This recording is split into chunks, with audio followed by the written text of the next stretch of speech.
آپ دیکھ رہے ہیں آواز وطن نیوز۔ عطاء الرحمان کی رپورٹ کے مطابق حیدرآباد سندھ میوزیم میں سندھ کے مشہور و معروف شاعر ایاز شیخ کے نام منسوب ایاز میلے کا افتتاح chairman Peoples Party Bilawal Bhutto نے ربن کاٹ کر کیا۔ اس میلے میں مشہور گلوکاروں نے صوفی کلام پیش کیے۔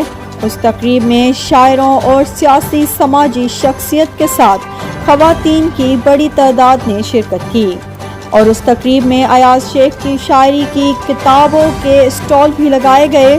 اور آواز وطن نیوز سے بات کرتے ہوئے کہا، یہ میلہ بہت اچھا ہوتا ہے۔ میں 9 سالوں سے آ رہا ہوں، یہ نواں میلہ ہے اور یہی جوش جذبہ یہاں پہ پایا جاتا ہے، اور ایسے میلے لگنے چاہیے، زبردست ہے اور یوتھ کے حساب سے بھی بہت اچھا ہے۔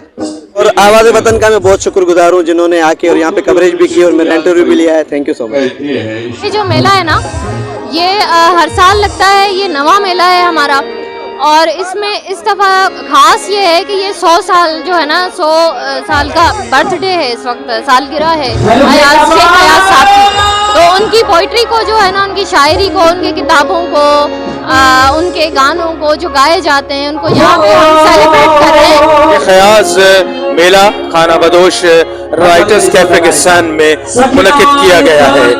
یہ نواں 9th میلہ ہے جو پورے عروج کے ساتھ یہاں پیش ہو رہا ہے۔ شیخ ایاز نے فرمایا کہ آج تو کہہ دے، آج تو کہہ دے، آج علل اعلان، میرا کوئی دیش نہیں ہے، میرا دیش جہان۔ شیخ ایاز سندھی زبان کے شاعر ہیں، مگر وہ سب کے ہیں، اردو بولنے والوں کے ہیں، پشتو بولنے والوں کے، بلوچی بولنے والوں کے، پاکستان کی تمام قومی زبانوں کے وہ دل پسند شاعر ہیں۔ اور اس کا ثبوت یہ ہے کہ یہ جو محفل آپ دیکھ رہے ہیں، اس میں ہر زبان کا بولنے والا موجود ہے۔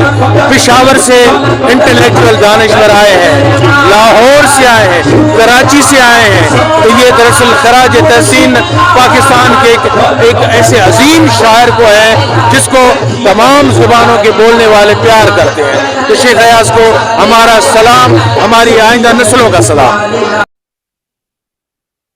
آپ دیکھ رہے ہیں کہ ایاز میلہ ہر سال کی طرح اس بار بھی بڑے دھوم دھام سے چل رہا ہے، اور اس میں جو خاص طور پہ کتابوں کی نمائش کی جاتی ہے، وہ نوجوانوں کو اس طریقے سے انسپائر کرتی ہے کہ وہ کتابوں کی طرف زیادہ قائل ہوتے ہیں۔